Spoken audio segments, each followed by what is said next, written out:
எனக்கு என் அப்பாவோட ஃப்ரெண்ட் யார் வெற்றியாளனாகுறான், எப்படியாகிறான் என்று புரியும்படி விளக்கினார். நிறைய பேர் கஷ்டப்பட்டு முயற்சி செய்தும் செய்ய முடியாத ஒன்றை யார் ஒருவர் அசால்ட்டா செய்துட்டு போயிட்டே இருக்காரோ அவர்தான் வெற்றியாளர்.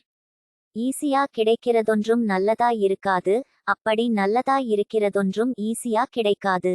இந்த கூற்று நிறைய பேர் ஏற்றுக்கொள்ளுகிற கூற்று.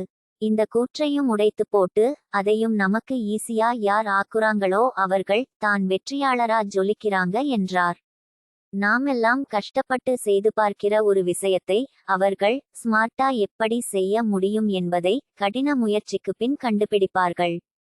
இந்த கண்டுபிடிப்புதான் அவர்களை வெற்றியாளர்களாக்குவதோடு நல்லதா இருப்பது ஈஸியா கிடைக்காது எனவது போன்ற கூற்றுகளையும் பொய்யாக்கி அதற்கு பின்பு அதை நமக்கு ஈஸியா கிடைக்கும்படி செய்கிறது என்று சொன்னதோடு அப்படிப்பட்ட வெற்றியாளர்களை பற்றியும் சொன்னார்.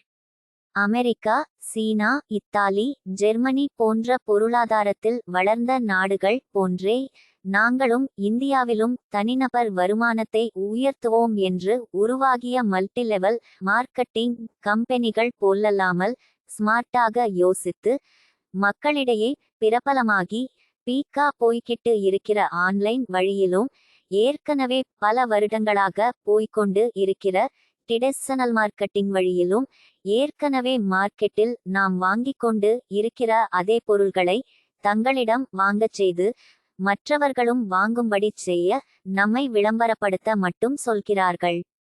அதற்கு பிரதிபலனாக உலகத்திலேயே குறைந்த நேர உழைப்பிற்கு அதிக வருமானம் பெறும் விளம்பரதார்களுக்கு கொடுக்கும் வருமானத்தை நமக்கு தொடுக்கிறார்கள் என்றார். என்னைப் போல நீங்களும் அவர்களோடே இணைந்து வெற்றி பெறலாமே. பூவோடு சேர்ந்த நாரும் மணக்குமே.